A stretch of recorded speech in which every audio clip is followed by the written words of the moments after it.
नमस्कार. लक्षवेधीमध्ये आपल्या सगळ्यांचं स्वागत. मी प्रसाद काथे. शरद पवारांचे राजकीय वारसदार म्हणून ज्यांच्याकडे पाहिलं जातं ते रोहित पवार.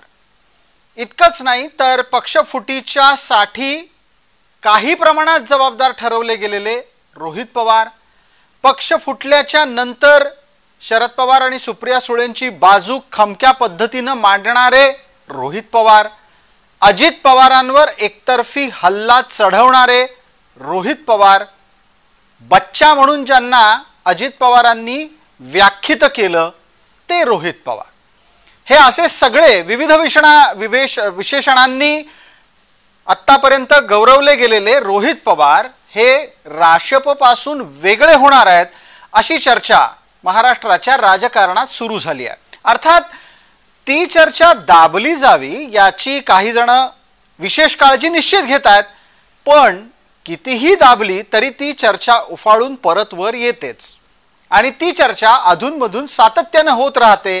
यावेळेला या चर्चेला सगळ्यात महत्त्वाचं कारण ठरलंय ते राष्ट्रवादीचे प्रवक्ता सूरज चव्हाण यांचं ट्विट. या चर्चेत त्या ट्विटला आपण सगळ्यात आधी पाहणार आहोत आणि मग याच चर्चेच्या पुढच्या टप्प्यापर्यंत पटकन पोहोचणार आहोत. काय आहे ते ट्विट पाहूयात.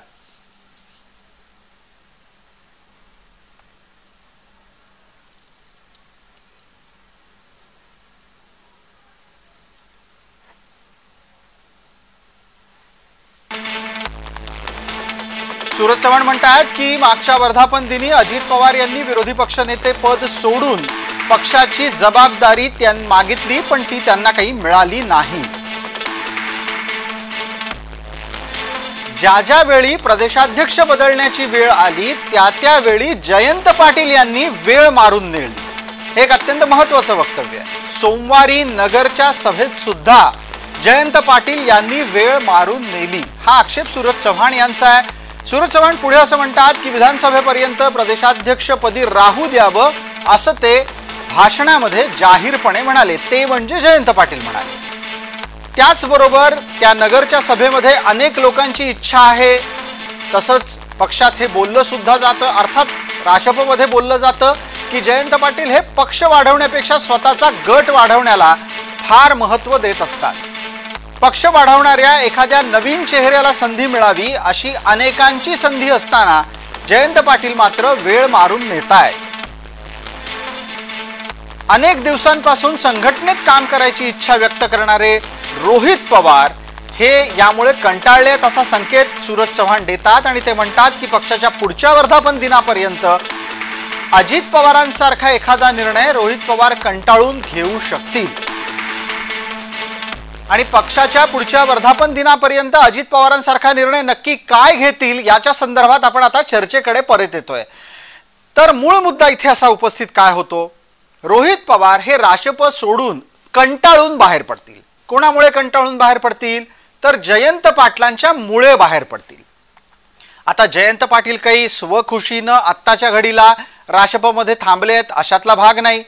त्यांना सुद्धा कधी ना कधीतरी राष्ट्रपच्या ऐवजी काँग्रेसमध्ये जायचंय अशी चर्चा महाराष्ट्राच्या राजकारणात सातत्यानं होत असते. थोडक्यात काय तर जयंत पाटलांनी आत्ताच्या घडीला राष्ट्रपवर जी पकड ठेवलेली आहे आणि काहीही करून त्यांचंच राष्ट्रपचं नेतृत्व ऐकतंय, या सगळ्या स्थितीला कंटाळून रोहित पवार राष्ट्रपद सोडू शकतात असा एक संकेत राष्ट्रवादीनं दिलेला आहे.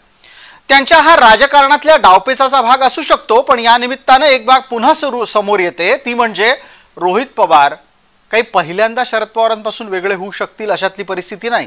ते याही पूर्वी एकदा भाजपात जायला निघाले होते, आता परत एकदा ते इतरत्र कुठे जातील, जायचं तर कुठे जातील, कोणासोबत जातील, का जातील, या सगळ्या प्रश्नांची चर्चा करणं गरजेचं आहे. कारण महाराष्ट्राच्या राजकारणाला आत्ताच्या घडीला रोहित पवार हे भविष्यसूचक स्वप्न आहे असं सांगितलं जातं. त्या स्वप्नाचं नक्की काय होणार ते आपण आता आपल्या चर्चेमध्ये पाहूयात. आपल्यासोबत या चर्चेमध्ये मान्यवर कोण आहेत त्यांचा मी आपल्याला त्यानिमित्तानं पटकन आधी परिचय करून देतो. या चर्चेत आपल्यासोबत राष्ट्रपच्याकडून माजी आमदार, प्रतिनिधी, प्रवक्ता या नात्यानं विद्याताई चव्हाण आहेत. विद्याताईंचं आपल्या या चर्चेमध्ये आपण स्वागत करूयात. राजकीय विश्लेषक म्हणून उमेश जी घोंगडे आहेत आणि थोड्याच वेळात या संपूर्ण चर्चेत ज्यांनी खरं तर काडी टाकली म्हणा किंवा चर्चेला ज्यांनी निमित्त दिलंय त्या राष्ट्रवादीचं प्रतिनिधित्व करण्याच्यासाठी प्रशांत पवार थोड्याच वेळात जोडले जाणार आहेत. मला पटकन आधी विद्याताई आपल्यापर्यंत यायचं आहे. विद्याताई, आपण स्क्रीनवर थोड्या वेळापूर्वी पाहिलंही असेल किंवा तुमच्यापर्यंत पोहोचलंही असेल, सूरज चव्हाणांचं ट्विट आहे. ते सरळ सरळ असं म्हणतात की जयंत पाटलांना कंटाळून रोहित पवार पक्षातून बाहेर पडतील. रोहित पवारांनी बाहेर पडावं इतकी परिस्थिती आता जयंत पाटलांच्या ताब्यात गेलेली आहे का?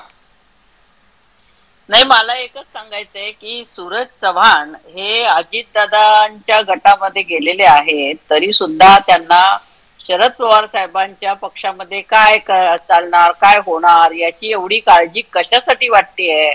बिलकुल काळजी करायचं कारण नाहीये. आमच्या 10 पैकी 8 सीट निवडून आलेले आहेत. आम्ही अत्यंत मजबूत स्थितीमध्ये आहोत. पवार साहेबांना संपूर्ण महाराष्ट्रात आणि देशामध्ये एवढा प्रचंड पाठिंबा असताना आणि रोहित दादा पवार हे कधीही पवार साहेबांना सोडून कुठेही जाणार नाहीत ही खात्री असताना अशा प्रकारचे अर्थहीन बडबड किंवा तर्कहीन, तथ्यहीन अशा प्रकारची काहीतरी चर्चा घडवून आणणं, म्हणजे तुमचा उद्देश काय या मागचा हे मला काही कळत नाहीये. परंतु एकच आहे की अशा प्रकारची कुठलीही चर्चा पक्षामध्ये नाहीये. जयंत पाटलांच्या नेतृत्वावरती सगळ्यांचा विश्वास आहे आणि आता ज्या प्रकारे लोकसभेच्या निवडणुका जयंत पाटील साहेबांच्या नेतृत्वात जिंकलेल्या आहेत त्याच्यामध्ये कुठले बदल करण्याचं वगैरे असं काही पक्षाचं उद्देश हे नाहीये आणि नसावं. आणि बाकी तुम्हाला काही चर्चा करायची असेल ते तुम्ही प्रत्यक्ष जयंत पाटील साहेबांसोबत किंवा साहेबांसोबत करू शकता. बर, पण विद्याताई, या नगरच्या सभेमध्ये घडलं काय? तिथे जे शक्ती प्रदर्शन निलेश लंकेंच्यासाठी करण्यात आलं होतं त्यात नक्की काय घडलं? कारण त्यातलं सुद्धा सुतोवाच आहे की निवडणुकीपर्यंत प्रदेशाध्यक्ष राहू द्या असं जयंत पाटील जर म्हणायला लागलेले असतील तर याचा अर्थ त्यांना बदललं पाहिजे असं कुठं ना कुठेतरी कुजबूज मोहीम असो किंवा पक्ष पातळीवरचं चिंतन असो असं काही सुरू झालंय?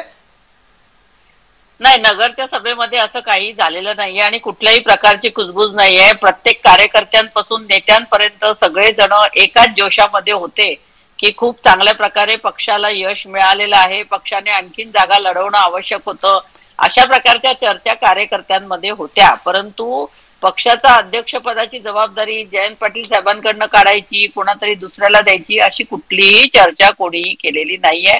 आणि जे काय रोहितदादा पवारांबरोबर सांगितलं जातं ते उगाच पक्षामध्ये काहीतरी पिल्लू सोडून द्यायचं आणि त्याच्यावरनं अर्थहीन चर्चा करत राहायचं हे उद्दिष्ट आहे. पण ते उद्दिष्ट काही साध्य होणार नाहीये. आम्ही सगळेजण आपापल्या जबाबदारीवरती खुश आहोत. विद्याताईंच्या या उत्तरानंतर आपल्याला विश्लेषणाच्या साठी आपल्या सोबत असलेल्या उमेश घोंगडेंपर्यंत जाण्याची गरज आहे. उमेशजी, आपण फोनद्वारे जोडलेले गेले आहात. मला आधी याचा खुलासा करा, आपल्याला नीट आवाज माझा पोहोचतोय? प्रसादजी, आवाज येतोय मला. धन्यवाद. आपण फोनवरून आहात आमच्या सोबत आणि विश्लेषणाच्या निमित्तानं पटकन मुद्द्याला हात घालतो. जयंत पाटलांच्या बद्दल राष्ट्रपत नाराजी आहे का? प्रसादजी, खर तर जयंत पाटलांच्या बाबत राष्ट्रवादी काँग्रेसमध्ये नाराजी आहे का ही जी कुजबूज आहे ती वर्षभरापूर्वीपासून आहे. अजित पवार जेव्हा पक्षात होते तेव्हापासून आहे. अजित पवारांना स्वतःला प्रदेशाध्यक्षपद हवं होतं हे त्यांनी जाहीरपणे सांगितलं होतं. त्यांना मिळालं नाही, ते बाहेर पडले, हा इतिहास झाला. राष्ट्रवादी काँग्रेसमध्ये जयंत पाटलांबद्दल नाराजी आहे का? तर जशी ती अनेक पक्षात, इतर पक्षात असते तशी ती नॅचरली राष्ट्रवादी काँग्रेसमध्ये पण आहे.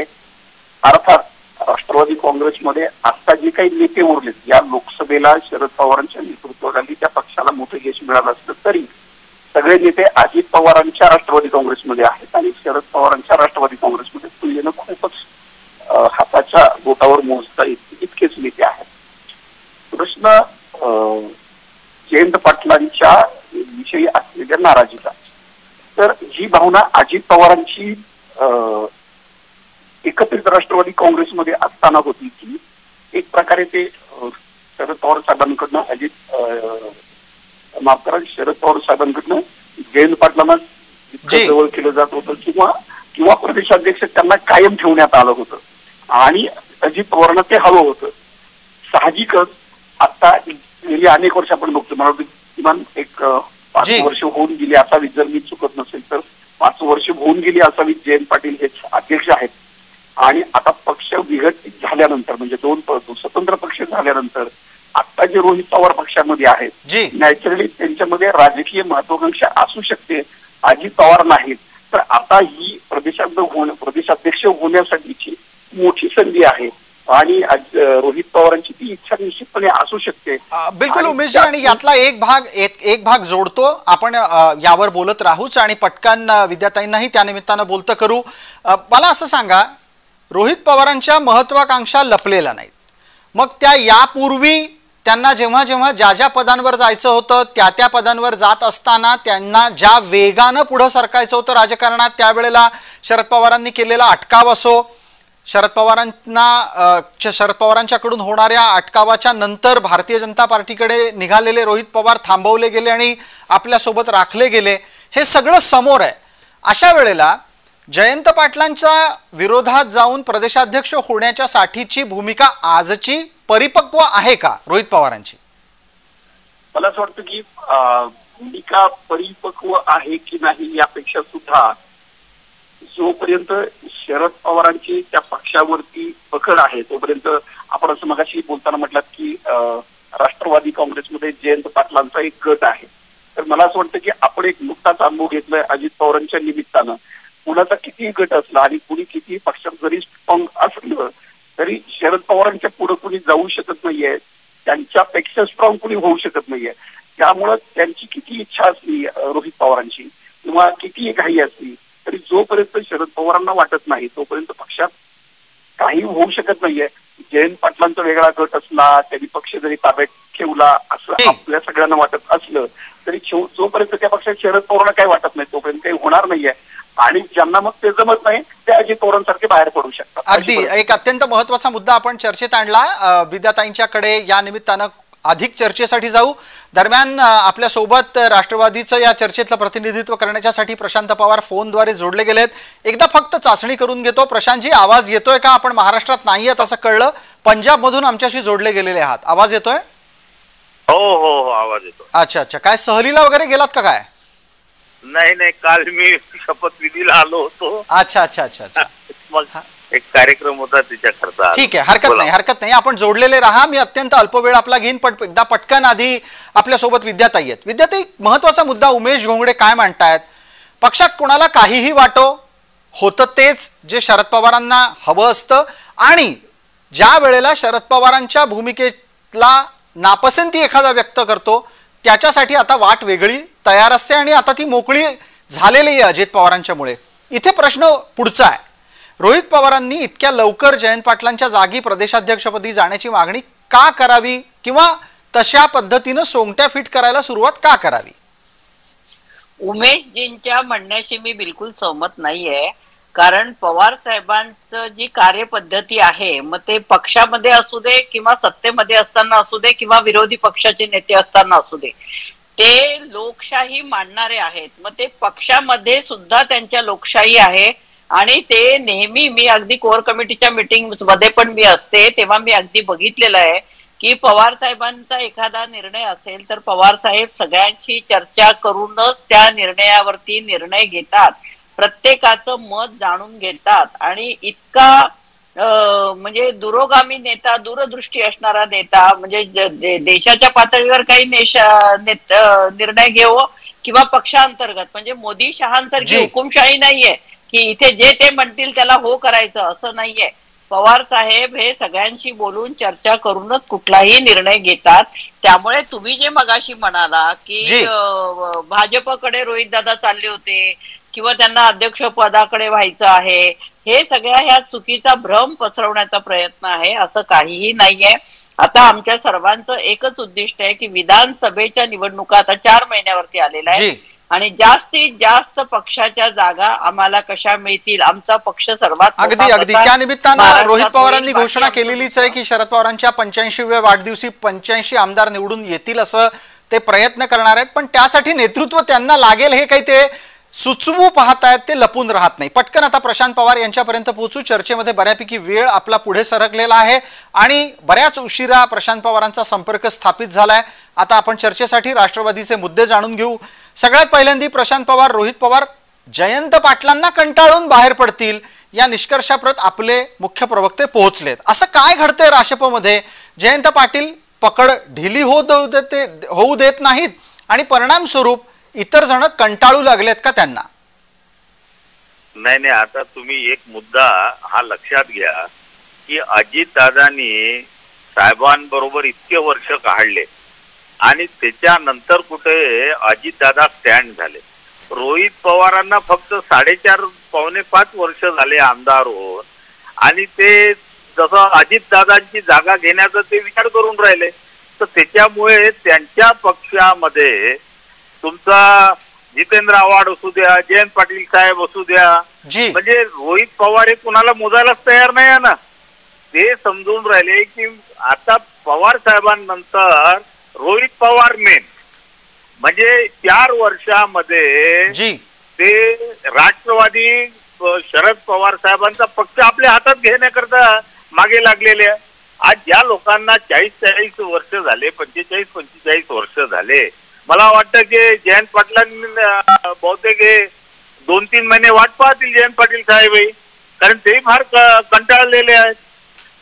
आणि रोहित दादांचं ज्याप्रमाणे वागणूक आहे, ज्याप्रमाणे त्यांचे स्टेटमेंट आहेत, आणि तुम्ही जर एक मार्क केलं असेल तर ते फार ॲरोगंट टाईप स्टेटमेंट करतात. म्हणजे त्यांना असं वाटतं की मी दादांची बरोबरी करायला निघालो आहे, आता दादा मी जे नाही केलं ते मी करून दाखवी. आता विद्याताई म्हणाले 85 आमदार कसं निवडून आणतील? अहो, त्यांना तितक्या सीटा तर मिळायला पाहिजे 85 आमदार निवडून येण्याकरता. काही बाहेरच्या स्टेट मधून घेणार आहेत का? म्हणजे त्याच्यावर चर्चा एक दिवशी स्वतंत्रपणे करता येईल. पण आता तुमच्या या वक्तव्यातून जे 2-3 संकेत समोर आले ते महत्वाचे आहेत प्रशांतजी, त्याच्यावरची उत्तरं घेऊ. एक दरम्यान छोटा प्रश्न पटकन तुम्हाला विचारून घेतो. तुम्ही असं म्हणता रोहित पवार फार ॲरोगंटली बोलतात, अजित पवारांची जागा घेऊ पाहतायत, पण इथे कळीचा मुद्दा आहे तो जयंत पाटलांना कंटाळून बाहेर पडण्याचा. आणि इथे रोहित पवारांच्या वर्तनापेक्षा जयंत पाटलांचं वर्तन चर्चेत त्यामुळे जास्त येतंय. तुम्हाला नक्की सुचवायचं काय? जयंत पाटलांचं काय चाललंय राशपमध्ये? पाटलांना कंटाळून नाही, रोहित पवारला कंटाळून जयंत पाटील बाहेर निघायच्या तयारीत आहेत, हे लक्षात घ्या तुम्ही. बरं, कारण की जयंत पाटलांना का बरं कंटाळतील? जयंत पाटील एकदम बिचारे सायलेंट आहेत, ते काही असं ॲरोगंट टाईप बोलत नाही. आता यांच्याच पक्षातले भरपूर लोक आहेत ना बाहेर. आता ते लवांडेंनी म्हटलं होतं की ज्यांना प्रदेशाध्यक्ष बनवायला पाहिजे, ही कोणाची भाषा आहे? मग ठीक आहे, याच्यावरचा एक खुलासा विद्याताईंना द्यायचा आहे. विद्याताई, नक्की कोण कोणाला कंटाळणार आहे एकदा सांगा. नाही, प्रशांत पवारजी जे काय बोलतायत की मी 85 जागा, मी काही आकडा वगैरे कुठला सांगितला नाहीये. आणि ते जे म्हणतायत की नाही, आपले अँकर साहेब बोलले की 85 जागाचं रोहित दादा पवार बोलले, असं ते बोलले, मी नाही बोलले. मी म्हटलं जास्तीत जास्त जागा निवडून आणायचं असं मी बोलले, कुठलाही आकडा मी तोंडातनं काढलेला नाही. आणि पहिले म्हणजे रोहित दादांना अशा प्रकारे आरोगंट म्हणणं हे तुमचं चुकीचं आहे. मग दादांना काय म्हणालो तुम्ही? मग दादांना काय म्हणता? दादांचं वय आणि नाही, मला एक सांगा ताई, दादांचं वय आणि दादांचं वय सारखं आहे का? दादांना किती वर्ष झाले? रोहित पवारांना फक्त 4.5 वर्ष झाले, आणि या 4.5 वर्षामध्ये रोहित पवार दादांची बरोबर किती नम्रपणे बोलतात. पवार साहेब किती नम्रपणे बोलतात हे विसरला का तुम्ही? सारखं पवार साहेबांचं वय काढणं हे अजितदादाला शोभलं का? नाही शोभलं. पण आता ते मोदींचं वय काढतील का? मोदींना ते सल्ला देतील का? वय का नाही, तुम्ही आता घरी पवार साहेबांनी आम्हाला आशीर्वाद द्यायला पाहिजे, पवार साहेबांनी आम्हाला डायरेक्शन द्यायला पाहिजे, पवार साहेबांनी आम्हाला कुठं कान धरायला पाहिजे, थांबा प्रशांतजी एकच मिनिट, आपण विद्याताईंचा सन्मान करूया. त्यांची मागणी आहे की त्यांना बोलू द्या आणि त्यांना संधी दिल्यानं त्यांना ती पूर्ण करायची वेळ सुद्धा आपल्याला द्यायला हवी. विद्याताई, आपल्यासाठी 1.5 मिनिट पूर्ण आहे. प्रशांतजी शांतपणे ऐकतात, सगळेच जण आम्ही ऐकतो आहोत, बोला. त्याच्यानंतर तुम्ही बोला की रोहित दादांनी जे शेतकऱ्यांसाठी, बेरोजगार तरुणांसाठी जी पदयात्रा काढली, त्याला उत्स्फूर्तपणे प्रतिसाद मिळवला, त्यांनी मेहनत केली, कष्ट केले, त्याची काही किंमत नाही. पण ते अरोगंट आहेत, ते असेच आहेत, ते तसेच, असं बोलायचा अधिकार कोणी दिला तुम्हाला? लोकांमध्ये त्यांची जी काय आता प्रतिमा उभी राहिलेली आहे किंवा ते काय अजितदादांची बरोबरी करत नाहीये, कोणी सांगितलं तुम्हाला? कोणीच अजितदादांची बरोबरी करत नाही, कोणीच पवार साहेबांची बरोबरी करत नाही. परंतु पवार साहेबांमध्ये जी नम्रता आहे ती सगळ्यांनी शिकण्यासारखी आहे ना. ते कधी कोणाशी भांडायला जात नाही, वाद घालायला जात नाही. ते आपलं काम भलं आणि आपण भलं, त्यांची दूरदृष्टी आणि त्यांचा विकासाचं हे जे काय आहे ते महाराष्ट्रभर ते करत असतात. परंतु अशा प्रकारे रोहित दादांचं काहीतरी आहे किंवा जयंत पाटील कंटाळलेले आहेत किंवा ते त्रासलेले आहेत, अशा प्रकारे जे वातावरण निर्मिती तुम्ही लोक करताय ते पूर्णपणे चुकीची आहे. रोहित दादा असो, आम्ही सगळे असो, आमचं एकच उद्दिष्ट आहे. मी तुम्हाला सांगते की विधानसभेला जास्तीत जास्त सीट्स आम्हाला मिळावं. आता पक्षाचा अंतर्गत प्रश्न आहे, कोणाला अध्यक्ष करायचं, कोणाला नाही करायचं, कोणाला काय करायचं, त्याचा निर्णय पक्ष एकत्र बसून आमचा घेतो. त्यामुळे आणि अजितदादांना सुद्धा मागच्या याच्या वेळेस आपल्या 10 जूनला अजितदादाने जेव्हा मागणी केली तेव्हा अजितदादाने आतापर्यंत कधीच पद मागितलं नव्हतं. अजित पवार जी विद्याताई, अजित पवार सुद्धा म्हणाले होते मोकळं करा जबाबदारीतून म्हणून, त्यांना केलं गेलं नाही आणि मग त्यांनी अखेरीस निर्णय घेतला. 1 तारखेला निर्णय होता, साहेबांनी 6 ला मीटिंग ठेवली होती. त्याच्या आधीच अमित शहा आणि मोदींनी सांगितलं की तुम्हाला आम्ही जेलमध्ये टाकू. त्या घाईघाईमध्ये त्यांना जायला लागलं बिचाऱ्यांना ईडी आणि इन्कम टॅक्सच्या धाडींच्या सत्रामुळे. अजितदादा कधी गेले नसते. अजितदादांचं आणि माझं बोलणं झालं होतं, अजितदादा कधीही पक्ष सोडून गेले नसते. परंतु हे सगळं ईडी आणि इन्कम टॅक्सच्या धाडी. प्रशांत पवार आपल्याला उत्तर देत आहेत. विद्याताई ऐका, प्रशांत पवार काय म्हणतात ऐकू. नाही, मला सांगा, असं कोणत्या चॅनलवर आलाय की अमित शहा मोदींनी सांगितलं की दादांना जेलमध्ये टाकू म्हणून? प्रत्येक चॅनल मध्ये खरं सांगा, तुम्ही माझ्यापेक्षा मोठ्या म्हणजे सगळ्या ह्याच्यानी मोठ्या आहात, पण हे स्टेटमेंट कुठं आलं याचं फक्त मला तुम्ही उत्तर द्या. कुठं अमित शहा किंवा मोदीजींनी हे म्हटलं की आता तुम्ही अजून सभेमध्ये हे सांगितलं की अजितदादाला आज तू आला नाहीस तर उद्या तुला जेलमध्ये टाकू, असा धाक अमित शहानी आणि मोदींनी दाखवलाय. कारण विद्याताई, कुमार सप्तर्षींनी सांगणं म्हणजे काही ब्रह्मदेवांना सांगणं होत नाही. कुमार सप्तर्षी अनेक प्रकारे वेगवेगळे दावे करत असतात. आपण चर्चेला पुढे नेणं गरजेचं आहे. प्रशांतजी थोडं थांबा, विद्याताई आपणही थांबा, विश्लेषणाच्या साठी पुढे जाणं गरजेचं आहे. उमेश धोंगडे आहेत. उमेशजी, आवाज नीट येतोय आणि तुम्ही इतर आपल्या मान्यवरांचं म्हणणं ऐकलं असेल. मला यातून आता पुढे काय होणार हा मुद्दा आहे. विधानसभेच्या निवडणुकांना 120 पेक्षा जवळपास कमी दिवस उरलेत. 120 दिवसांमध्ये राशप नक्की कोणत्या वाटेवर पुढे जाणार आहे? त्यांना 85 आमदार जिंकायचे आहेत, त्यांना महाराष्ट्रात सत्ता स्थापन करायची आहे. आणि या सगळ्या ह्याच्यामध्ये नेतृत्व जयंत पाटलांकडे राहिलं तर जो गंभीर आरोप आहे, जयंत पाटील पक्षापेक्षा स्वतःच्या गटाला महत्व देतात आणि सांगलीमध्ये हे दिसलं. उमेशजी, त्या दृष्टीनं राशपला जयंत पाटलांचा फायदा होतोय का? प्रसादजी, तुम्ही विचारलेल्या प्रश्नाला उत्तर द्यायच्या आणि मी फक्त एक मगाशी मी जे बोललो त्याच्यावरती विद्याताईंचा थोडा गैरसमज जातो, तो फक्त मी खुलासा करतोय. शरद पवार हे लोकशाहीवादी नेते आहेत याच्याबद्दल माझ्या मनात शंका आहे. विद्याताई, हे गेली 25 वर्ष त्यांना पाहतोय. फक्त मला म्हणायचं असं होतं की तुम्ही म्हटलं तसं ते सगळ्यांचं ऐकून घेतात, पण पवार साहेबांनी एखादा निर्णय दिल्यानंतर तो तुम्हाला सगळ्यांना मान्य करावा लागतो, या अर्थाने मी म्हटलं. ठीक आहे, ते निश्चितपणे ते लोकशाहीवादी आहे, त्याच्याबद्दल मला माझ्या मनात शंका नाहीये. दुसरं, आता प्रसादजी तुम्ही जो प्रश्न विचारला तो प्रश्न मुळामध्ये जयंत पाटलांच्या संदर्भानं तुमचा सगळा चर्चेचा रोग जयंत पाटील यांच्याविषयीची नाराजी आणि त्यांचं प्रदेशाध्यक्षपद या संदर्भानं आहे.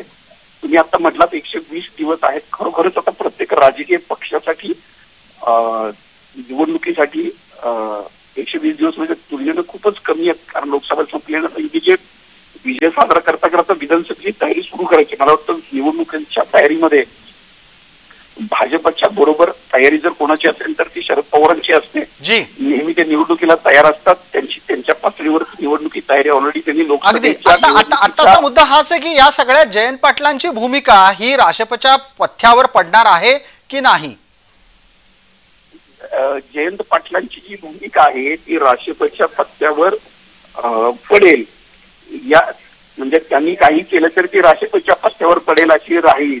यासाठी शरद पवारांना काळजी घ्यावी लागणार आहे. तुम्ही मगाशी म्हटलं तसं जे सांगलीचं उदाहरण दिलं, सांगलीमध्ये राजकीय वर्तुळामध्ये बातमीदारांमध्ये जी चर्चा आहे, सांगलीचा उमेदवार उभा कुणी केला? बिलकुल.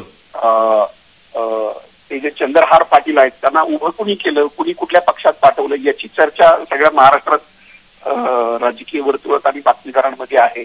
तर या अनुषंगानं तुम्ही म्हटला तसं शरद पवारांना लक्ष ठेवावं लागेल आणि अधिक म्हणजे आपण काही त्यांना पक्ष कसा चालवायला हे शिकू शकत नाही, आपण त्यांचे इतके मोठे पण नाहीये. पण तुम्ही विचारलेल्या प्रश्नाचं उत्तर म्हणून मी सांगतोय की जयंत पाटील हे गेली अनेक वर्ष प्रदेशाध्यक्ष आहेत, तरी सुद्धा तिकीट वाटपामध्ये शरद पवारांचंच अर्थाध्यक्ष असतं प्रत्येक जागी. मगाशी तोच पुन्हा सांगायचा प्रयत्न करतो की लोकसभेचे इलेक्शन मध्ये त्यांचा एकूण जो पवार साहेबांचा जो वावर होता, प्रत्येक लोकसभा मतदारसंघामध्ये उमेदवार ठरवतानाच त्यांनी अनेक विधानसभा मतदारसंघातले उमेदवार पक्के केलेले आहेत.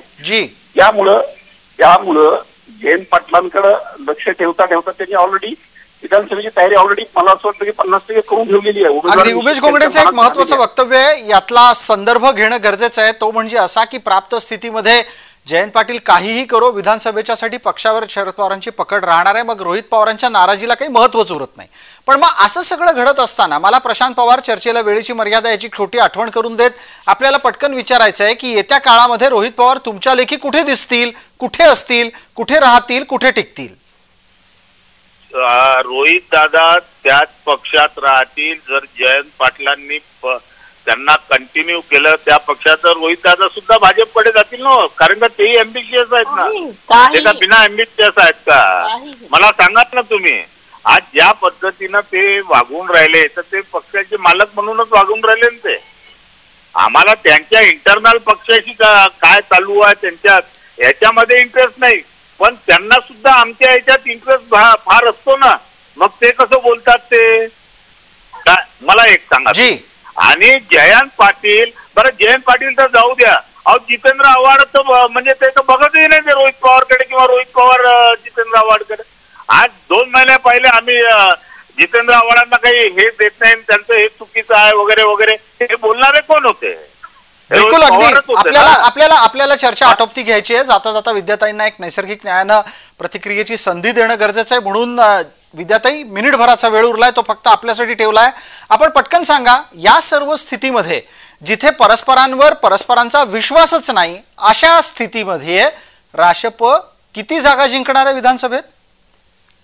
पक्षाचं कोणी स्वतःला मालक समजत नाही. पहिली गोष्ट म्हणजे पक्षामध्ये आमच्या लोकशाही आहे आणि आम्ही सगळेजण एकजुटीने काम करतो आहोत. आणि रोहित दादांविषयी अशा प्रकारे गैरसमज पसरवणं हे पूर्णपणे चुकीचे आहे. ते भाजपमध्ये जातील, इकडे तिकडे जातील, कोणी कुठे जाणार नाही. पवार साहेबांना सोडून एकही नेता किंवा एकही कार्यकर्ता सोडून जाणार नाही.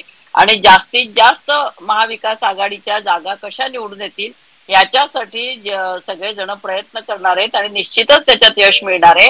कारण महाराष्ट्राच्या हे जे काही भाजपचं चाललेलं आहे आणि या 2 कुबड्या घेऊन हे सरकार आहे त्याला लोक कंटाळलेले, शेतकरी कंटाळलेला आहे. आणि म्हणून महाराष्ट्राची जनता ठामपणे शरद पवार साहेबांच्या बरोबर उभी राहणार आहे, काँग्रेसच्या बरोबर उभी राहणार आहे, उद्धवजींच्या बरोबर उभी राहणार आहे. आणि आमच्या पक्षामध्ये जास्ती लक्ष घालण्यापेक्षा तुमच्या पक्षामध्ये लक्ष घालावं आणि काय चाललंय ते बघावं असं मला वाटतं. याच्या पहिले कुबड्यांवर सरकार होतं तेव्हा काय झालं? मग त्यावेळेस काय पूर्ण शेतकरी एकदम कर्ज माफ होऊन गेला का? अहो विद्याताई डायरेक्टर आहे बरं, मला आमचं सरकार कधी अशा 2 ट्रिपल इंजिन आणि चौबल इंजिन सरकार नव्हतं. ट्रिपल इंजिन आणि 4थं इंजिन लावल्यानंतर तुमची काय दुर्दशा झाली आहे ते तुम्हाला माहिती आहे, ते लक्षात ठेवा. आणि दुर्दशा होणार नाही याची काळजी घ्या. तुमच्यापेक्षा जास्त आम्हाला सल्ले देण्यापेक्षा तुम्ही आम्हाला सल्ले देण्यापेक्षा आणि आमच्या पक्षामध्ये काय चाललंय याच्यामध्ये नाक खुपसण्यापेक्षा तुमच्या पक्षामध्ये काय सुधारणा करता येईल जास्ती सांभाळायचं आहे. तुमचेच लोक तिकडे तिकडे पळण्याच्या तयारीत आहे. ठीक आहे, आपण याच्यावर लक्ष ठेवून राहूया. प्रशांत पवारजी, आपण याच्यावर लक्ष ठेवून राहू. विद्याताईंनी केलेले सगळे दावेही आपल्या लक्षात राहणार आहेत, ते आता रेकॉर्ड झालेले आहेत आणि येत्या काळात आपण त्या निमित्तानं त्यांच्याशी पुन्हा पुन्हा बोलत राहू. तुर्तास आपण सर्व मान्यवर या चर्चेत सहभागी झालात त्याबद्दल आपले मनपूर्वक आभार. लक्षवेधीच्या या चर्चेत तुर्तास इतकंच. सर्व प्रेक्षकांना जय महाराष्ट्र.